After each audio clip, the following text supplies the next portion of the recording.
الحمد لله وكفى وسلام على عباده الذين اصطفى أما بعد. قال الله تبارك وتعالى في كلامه المجيد: أعوذ بالله من الشيطان الرجيم. بسم الله الرحمن الرحيم. والفجر وليال عشر والشفع والوتر صدق الله العظيم. وقال النبي صلى الله عليه وسلم: ما العمل في هذه العشر أفضل منها. وقال أيضا: ما من عمل أزكى عند الله عز وجل ولا أعظم أجرا من خير يعمله في هذه العشر، أو كما قال النبي صلى الله عليه وسلم: اللهم صل على محمد وعلى آل محمد وبارك وسلم. اللهم صل على محمد وعلى آل محمد وبارك وسلم. اللهم صل على محمد وعلى آل محمد وبارك وسلم. میرے محترم بزرگوں، دوستوں، عزیزوں، دینی بھائیوں، اللہ رب العزت نے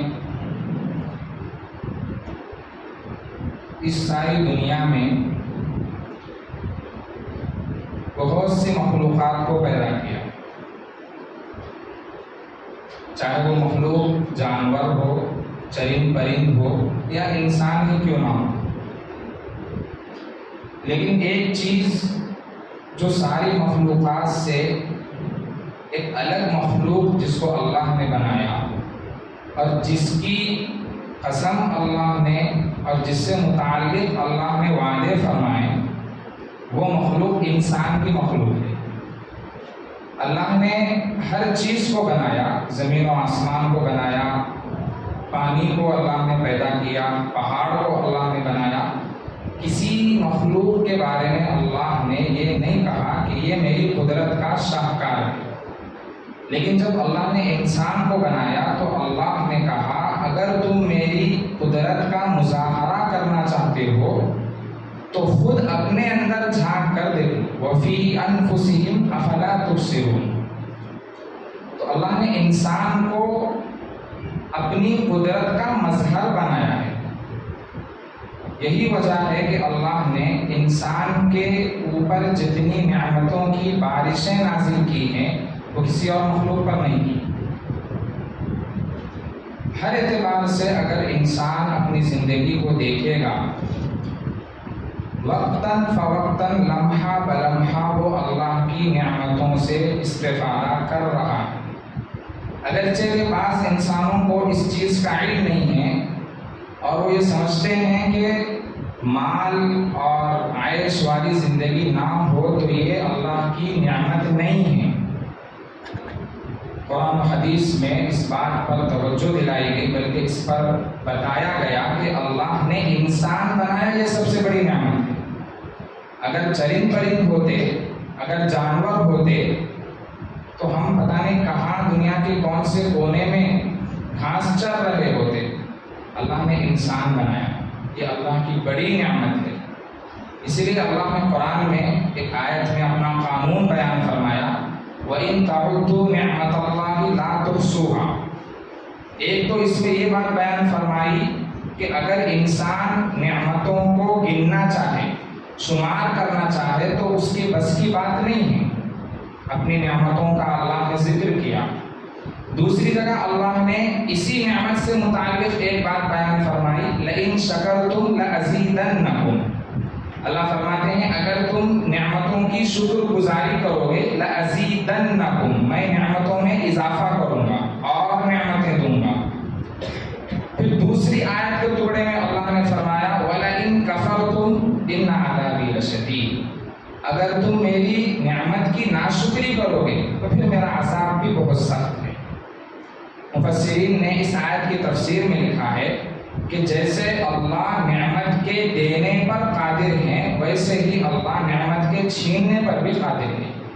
بندہ جب نعمت کی قدر نہیں کرتا، بندے کے اندر اللہ کی دی ہوئی نعمتوں کی شکر گزاری نہیں آتی، اور اللہ کے دیے ہوئے بہترین مواقع کی اگر بندہ اس کی فضیلت کو جانتے ہوئے اس کی قدر نہیں کرتا تو اللہ پھر اس نعمت سے اس کو محروم بھی کر دیتے ہیں۔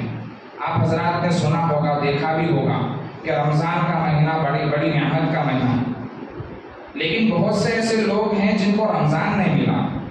اس کی وجوہات میں سے ایک وجہ یہ ہو سکتی ہے، علماء نے لکھا ہے کہ اس نے اپنی زندگی میں رمضان کی قدر نہیں کی، اس لیے اللہ نے رمضان کا مہینہ اس سے چھین لیا۔ چھین لینے کا مطلب یہ نہیں ہے کہ دنیا سے وہ رخصت ہو گیا، بلکہ اس کے اندر اللہ نے کچھ اس کو ایسے عذر دے دیے جس سے وہ رمضان سے فائدہ نہیں اٹھا سکتا، روزہ نہیں رکھ سکتا، رمضان کی عبادتیں کر نہیں سکتا، اللہ نے محروم کر دیا۔ اس لیے میرے عزیزوں، اس وقت میں جو اہم بات جس کی طرف آپ حضرات کی توجہ مبذول کرانا چاہتا ہوں وہ ہے اس مہینے کی فضیلت۔ عشر ذی الحجہ جو اسلامی مہینوں میں سب سے آخری مہینہ ہے، جس مہینے کی فضیلت کے سلسلے میں بہت سی احادیث اور بہت سے روایات ایسے ہیں کہ جن میں اس مہینے کی فضیلت کو بیان کیا گیا۔ 2-4 دن بعد عشر ذی الحجہ یعنی حج کا مہینہ شروع ہونے والا ہے۔ ہر سال جب حج کا مہینہ آتا ہے، مسلمان جتنی غفلت ان دنوں میں کرتے ہیں شاید ہی کسی اور دنوں میں کرتے ہیں۔ جیسے ہی ذی الحجہ کا مہینہ شروع ہو جاتا ہے، بعض لوگ تو وہ ہوتے ہیں جو جانوروں کی خریداری میں اور جانوروں کے سلسلے میں اپنا اتنا وقت لگا دیتے ہیں کہ ان کو ان دنوں کی فضیلت حاصل ہی نہیں ہوتی، اور بعض حضرات تو وہ ہوتے ہیں جو عید کی شاپنگ اور عید کی تیاری میں اپنے راتوں کے قیمتی اوقات کو برباد کر دیتے ہیں۔ نبی اکرم صلی اللہ علیہ وسلم کے بارے میں صحابہ نے نقل کیا ہے کہ جب عشر ذی الحجہ شروع ہو جاتا ہے، اللہ کے نبی ان 10 دنوں کو ایسے گزارتے جیسے رمضان کے آخر کے 10 دن گزارتے تھے۔ اعتکاف سے بھی بڑھ کر ان دنوں میں صحابہ کا معمول تھا اعمال کرنے کا۔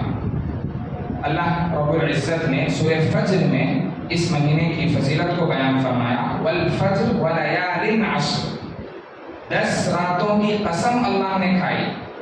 میں آپ کو بتاتا چلوں، قرآن کا ایک دستور ہے، ایک اصول ہے کہ جس چیز کی قسم کھائی جاتی ہے وہ چیز اللہ کے نزدیک زیادہ اہمیت کی حامل ہوتی ہے۔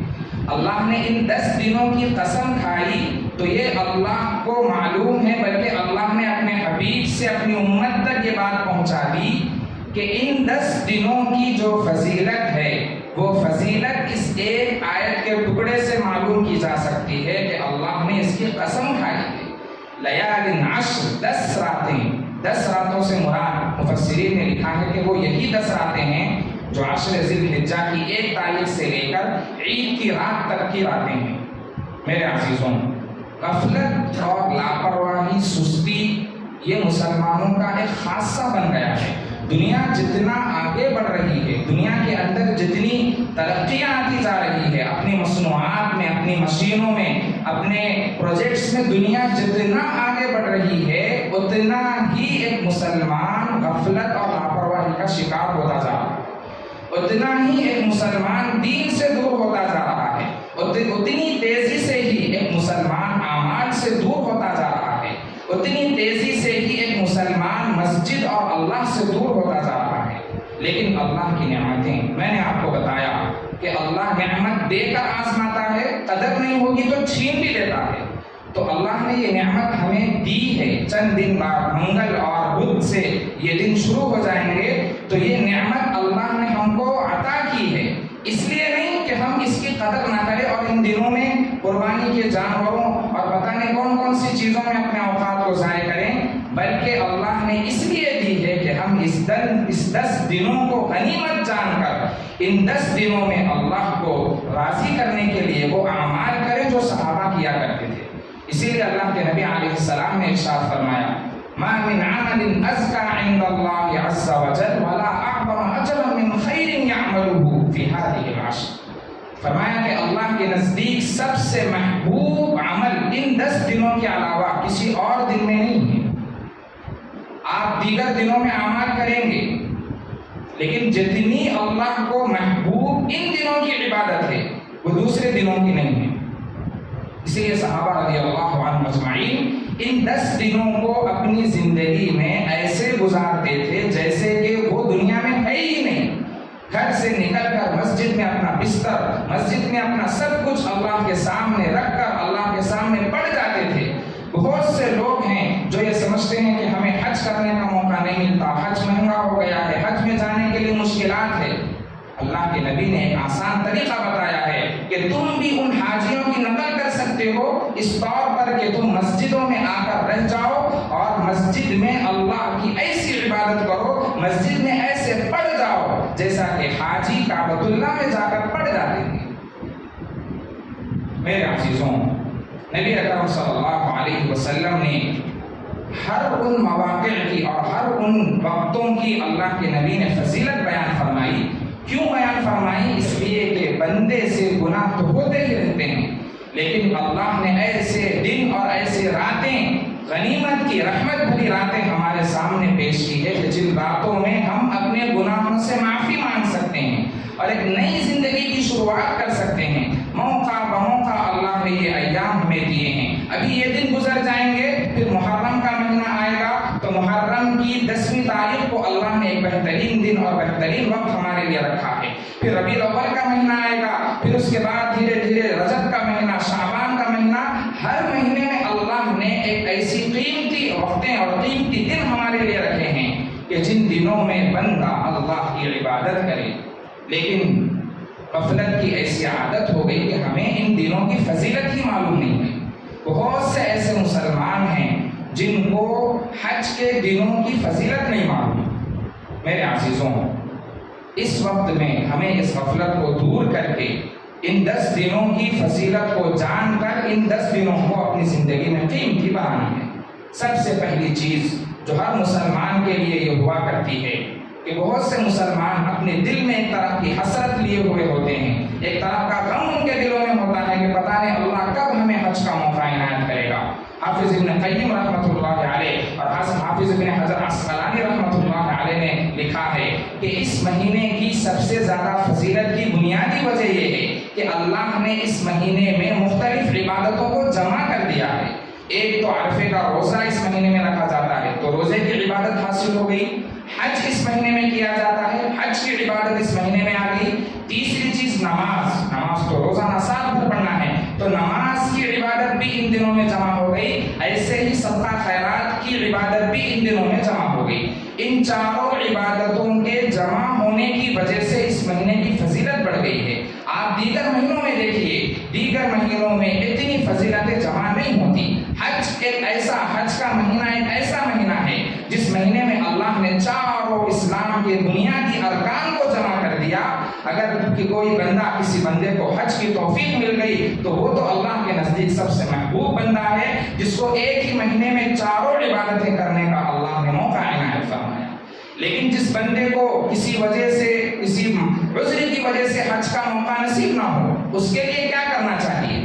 وہ صرف اپنے دل میں حسرت اور غم کو نہ رکھے۔ اللہ کے نبی علیہ السلام نے ارشاد فرمایا، صحابہ کرام رضی اللہ عنہ کو بتایا کہ جو حج کرنے کی اہلیت نہیں رکھتا اس کے لیے ان دنوں میں چند ایسے اعمال ہیں کہ جن اعمال کو اگر وہ کر لے گا تو اللہ اس کو حج کے برابر ثواب دے گی۔ سب سے پہلا عمل جو ان دنوں میں اللہ کے نبی علیہ السلام نے حج کے برابر اس کا ثواب لکھا ہے وہ اشراق کی نماز ہے۔ اشراق کی نماز، اللہ کے نبی علیہ السلام نے ارشاد فرمایا جو بندہ اشراق کی 4 رکعت پڑھ لیتا ہے اس کو مقبول حج اور عمرے کا ثواب دیا جاتا ہے۔ آپ بتائیے سال بھر ہم نے کتنی بار اشراق کی نماز پڑھی ہے؟ ہمیں کب توفیق ملی اشراق کی نماز پڑھنے کی؟ اللہ کے نبی نے ارشاد فرمایا جو اشراق کی نماز پڑھ لے اس کو حج کا ثواب ہے۔ آگے بڑھنا ہمارا کام ہے۔ اللہ نے مقصد بتا دیا، میں نے انسان اور جنات کو عبادت کے لیے پیدا کیا۔ یہ بڑی غنیمت کا موقع ہے کہ ہم اشراق کی نماز ان 10 دنوں میں تو نہ چھوڑیں، ان 10 دنوں میں ایسی ترتیب بنائیں کہ ہمارے نمازوں کے ساتھ ساتھ اس اشراق کی نماز کو بھی ہم پڑھنے والے بن جائیں۔ دوسری چیز جو ان دنوں میں دوسری عبادت، ایسا کام کہ جس کام کے کرنے سے اللہ حج کرنے کے برابر ثواب دیتا ہے، وہ اپنے والدین کی خدمت اور والدین کی زیارت کرنا، اور ایسی نہیں کہ غصے کی حالت میں۔ اللہ کے نبی نے فرمایا جو اپنے والدین پر محبت بھری نظر ڈال دیتا ہے اللہ اس کو حج مقبول کا ثواب دیتے ہیں۔ ان دنوں میں کرنے کا کام ہے میرے عزیزوں، جو بندہ علم کی خاطر وضو کر کے مسجد میں علم سیکھنے کے ارادے سے آتا ہے اللہ اس کو حج کا ثواب دیتے ہیں۔ اتنے مواقع اللہ نے ہمارے لیے رکھے ہیں، لیکن ہم ہے کہ غفلت میں پڑے ہوئے ہیں۔ بہت سے لوگ کہتے ہیں حج مہنگا ہو گیا، حج مہنگا ہو گیا۔ کسی کہنے والے نے خوب کہا کہ حج تو مہنگا ہو گیا، نماز مفت ہے وہ تو پڑھ لیجیے، نماز تو فری میں ہے، نماز کے لیے کسی پیسوں کی ضرورت نہیں پڑتی۔ میرے عزیزوں، ہمارے دلوں کو اللہ نے ایک بہترین دل، جس دل میں صرف اللہ کی محبت آنا چاہیے، ایسا دل اللہ نے ہمارے لیے بنایا ہے، لیکن غفلت اس بات کی ہے کہ ہم نے اس دل کو اللہ کے علاوہ ساری دنیا کو اس دل میں بسا کر رکھا ہے۔ حضرت ابراہیم علیہ السلام آپ حضرات سنے ہیں، ہر سال سنتے ہیں کہ کیسے حضرت ابراہیم علیہ السلام نے اپنے بیٹے کو ذبح کرنے کے لیے اللہ کے لیے تیار ہو گئے۔ حضرت ابراہیم علیہ السلام پر امتحانات کی بارشیں آنے لگی، ایک کے بعد ایک امتحان، ایک کے بعد ایک امتحان، ہر امتحان میں حضرت ابراہیم علیہ السلام کامیاب ہوئے۔ اس کی بنیادی وجہ یہی تھی کہ حضرت ابراہیم علیہ السلام کے دل میں اللہ کی محبت تھی۔ جب کسی کے دل میں اللہ کی محبت آ جاتی ہے تو وہ اللہ کی محبت کے خاطر ہر کام کرنا اس کے لیے آسان ہو جاتا ہے۔ حضرت ابراہیم علیہ السلام ایک مرتبہ بکریاں چرانے کے لیے جنگل میں گئے، بکریاں چراتے چراتے جنگل کے اندر نکل گئے۔ ایک آدمی، اللہ نے آگے ایک فرشتے کو آدمی کی شکل میں امتحان کے طور پر بھیجا۔ وہ فرشتہ آدمی کی شکل میں حضرت ابراہیم علیہ السلام کے پاس آیا، ان کے پاس سے گزرتے ہوئے اللہ کی تعریف کرنے لگا۔ حضرت ابراہیم علیہ السلام کے دل میں اپنے محبوب کی تعریف سن کر دل مچل گیا، دل میں مزہ آ گیا۔ حضرت ابراہیم علیہ السلام نے اس شخص سے کہا کہ ایک بار پھر اللہ کی تعریف کر دو۔ وہ شخص کہنے لگا کہ تم مجھے بدلے میں کیا دو گے، اجر اس کا عوض کیا ہے، کیا عوض دو گے؟ حضرت ابراہیم علیہ السلام نے کہا کہ یہ میرا بکریوں کا ریوڑ ہے، آدھا ریوڑ میں تمہارے نام کر دوں گا۔ تو اس شخص نے پھر اللہ کی تعریف کی۔ حضرت ابراہیم علیہ السلام نے جیسے ہی اپنے محبوب کی تعریف سنی، اللہ کی تعریف سنی، دل میں اللہ کی محبت جوش مارنے لگی۔ حضرت ابراہیم علیہ السلام نے پھر کہا کہ دوبارہ اللہ کی تعریف کر دو۔ تو وہ شخص کہنے لگا اب کیا دو گے؟ حضرت ابراہیم علیہ السلام نے کہا میری بکریوں کا اور آدھا ریوڑ تمہارے نام۔ تو وہ شخص پھر اللہ کی تعریف کرنے پر راضی ہو گیا، اس نے اللہ کی تعریف کی۔ حضرت ابراہیم علیہ السلام کو مزہ آ رہا ہے، ایک محبوب کی تعریف سن کر جس کے دل میں اللہ کی محبت ہو وہی شخص اللہ کی تعریف کا مزہ لے سکتا ہے۔ حضرت ابراہیم علیہ السلام کے دل میں اللہ کی محبت تھی، اللہ کا خوف، اللہ کا عشق ان کے دل میں تھا۔ دوسری بار جب اس نے اللہ کی تعریف کی، حضرت ابراہیم علیہ السلام کا دل مچل گیا۔ انہوں نے کہا کہ پھر اللہ کی تعریف کہو۔ تو وہ شخص کہنے لگا اب تو ساری بکریاں تم نے بیچ دی، اب کچھ بھی نہیں ہے، اب کیا دو گے؟ حضرت ابراہیم علیہ السلام کا جواب سنیے۔ اللہ کی محبت کے خاطر ایک بندے کے دل میں جب اللہ کی محبت آ جاتی ہے تو وہ کیا کچھ کرنے تیار ہو جاتا ہے۔ حضرت ابراہیم علیہ السلام نے کہا کہ میں نے اپنا پورا ریوڑ تمہیں بیچ دیا، اور ظاہر سی بات ہے کہ اس سارے بکریوں کے ریوڑ کو چرانے کے لیے ایک غلام کی ضرورت ہوگی، میں تمہارا غلام بن جاؤں گا، تم اللہ کی تعریف کرو۔ میرے عزیزوں، یہ دل میں اللہ کی محبت کا تقاضا وقت کے نبی ہے، لیکن ایک شخص کے غلام بننے پر تیار ہے، وجہ صرف اللہ کی محبت، اللہ کی محبت۔ میرے عزیزوں، حج کے مہینے کا بنیادی پیغام، حج کا بنیادی مقصد عشق الہی کو اپنے دل میں بسانا ہے۔ اور ایسا نہیں کہ وہی بندہ اللہ سے عشق کر سکتا ہے جو حج پر جاتا ہے، ایسا نہیں ہے۔ مقام پر رہتے ہوئے بھی اللہ کی محبت کو دلوں میں بسایا جا سکتا ہے۔ حضرت عمر رضی اللہ عنہ اور حضرت ابو ہریرہ رضی اللہ عنہ کے بارے میں ہے کہ جب عشر ذی الحجہ شروع ہو جاتا، 10 دن 10 مبارک راتوں کی شروعات ہو جاتی، بازاروں میں گلیوں میں اللہ اکبر کے نعرے لگاتے ہوئے پھرتے، تکبیریں کہتے ہوئے پھرتے۔ کوئی پکڑ کر پوچھتا کہ کیا وجہ، کہنے لگتے کہ مجھے اللہ کی بڑائی بیان کرنے میں مزہ آتا ہے۔ اس لیے نبی اکرم صلی اللہ علیہ وسلم نے ارشاد فرمایا کہ ان دنوں میں اللہ کی بڑائی بیان کی جائے، اللہ کی تعریف بیان کی جائے۔ یہی وجہ ہے کہ حاجیوں کو یہ پکارنے پر، تلبیہ کہنے پر کر ان کو مجبور کر کے ان کے لیے یہ عمل طے کیا گیا کہ لبیک اللہم لبیک، یہ لفظ لبیک کا لفظ حاجیوں کے لیے مختص کر دیا گیا۔ جو حاجی یہ تکبیر نہ کہہ سکتا اس کا حج بھی نامکمل ہوگا۔ یہی وجہ ہے کہ اللہ نے ان دنوں میں اپنی کبریائی کو اور اپنی تعریف کو کہنے پر لوگوں کو اور حاجیوں کو متنبع کر دیا۔ میرے عزیزوں، اس وقت سب سے بنیادی چیز ہماری غفلت کو دور کرنا ہے۔ ہم پتہ نہیں کتنی غفلت میں زندگیاں گزار رہے ہیں۔ اللہ نے بڑا قیمتی موقع ہمیں عنایت فرمایا۔ اس موقع کو غنیمت جانیے، اس موقع سے فائدہ اٹھائیے۔ ہم حج نہیں کر سکتے، نہیں جا سکتے، کوئی بات نہیں، نمازوں کی پابندی کیجیے، اعمال کی پابندی کیجیے۔ نماز کے سلسلے میں اللہ کے نبی علیہ السلام کا فرمان ہم سب جانتے ہیں، جعل قرۃ عینی فی الصلاۃ، اللہ کے نبی نے ارشاد فرمایا میرے آنکھوں کی ٹھنڈک اللہ نے نماز میں رکھی ہے۔ نبی اکرم صلی اللہ علیہ وسلم دنیا سے رخصت ہو رہے ہیں۔ حضرت ابو ہریرہ رضی اللہ عنہ فرماتے ہیں کان آخر کلام رسول اللہ صلی اللہ علیہ وسلم الصلاۃ الصلاۃ، میں نے دیکھا اللہ کے نبی دنیا سے رخصت ہو رہے ہیں، جسم سے پورا کام نہیں کر رہا ہے، اللہ کے نبی کے ہونٹ ہل رہے ہیں۔ قریب جا کر میں نے سنا اللہ کے نبی فرما رہے ہیں میری امت کبھی نماز نہ چھوڑنا، الصلاۃ الصلاۃ۔ اس وقت کا نبی امام الانبیاء جس کے لیے کائنات کو بنایا گیا، آخری پیغام جس کی زبان سے نکل رہا ہے وہ نماز کا حکم ہے۔ میرے عزیزوں، نماز کا چھوڑنا، خاص طور پر ان دنوں میں نماز کا چھوڑنا، میرے عزیزوں اللہ کو بہت برا لگتا ہے۔ اللہ ایسے بندے کی طرف نظر بھی نہیں کرتا جو خاص طور پر ان 10 دنوں میں نمازوں میں کوتاہی کرتا ہو۔ حضرت خبیب رضی اللہ عنہ جلیل القدر صحابی گزرے ہیں، سولی پر چڑھا دیا گیا، گلے میں رسی ڈال دی گئی، آخری خواہش پوچھی گئی کہ کیا چاہتے ہو؟ کہنے لگے 4 رکعت نماز پڑھنا چاہتا ہوں۔ کون ایسا بندہ ہوگا جو آخری موت کے وقت میں نماز کو جو ہے ترجیح دے کر نماز پڑھنے پر راضی ہو جائے؟ بہت سے لوگ ہیں جو اپنی بیوی بچوں کو دیکھنا چاہتے ہیں، ایک بار بیوی سے ملاقات کرنا چاہتے ہیں۔ حضرت خبیب رضی اللہ عنہ کی آخری خواہش اللہ کے سامنے نماز پڑھنا تھی، ان کو موقع دیا گیا، وہ نماز پڑھ کر پھر سولی پر چڑھ گئے۔ میرے عزیزوں، نواسۂ رسول حضرت حسین رضی اللہ عنہ کربلا کے میدان میں جان ہتھیلی پر رکھ کر دشمنوں کی طرف سے بارشیں ہو رہی ہیں، تلواروں کی بارش ہو رہی ہے، تیروں کی، ایسے ماحول میں عصر کا وقت ہو گیا۔ حضرت حسین رضی اللہ عنہ نے اپنے ساتھیوں سے کہا کہ نماز پڑھ لیں گے، دشمنوں سے کہا کہ ابھی تھوڑی دیر رک جاؤ، دشمن رکنے پر تیار نہیں۔ حضرت حسین رضی اللہ عنہ نے اپنے ساتھیوں سے کہا بعض ساتھی دشمنوں کا مقابلہ کرے اور چند ساتھی میرے ساتھ آ جائیں، ہم چاہے کچھ بھی ہو جائے میدان جنگ میں نماز نہیں چھوڑیں گے۔ نواسۂ رسول حضرت حسین رضی اللہ عنہ نے جنگ کے میدان میں ہتھیلی پر اپنی جان کو رکھ کر امت مسلمہ کو یہ پیغام دیا کہ چاہے کچھ بھی ہو جاؤ نماز نہیں چھوڑنا چاہیے۔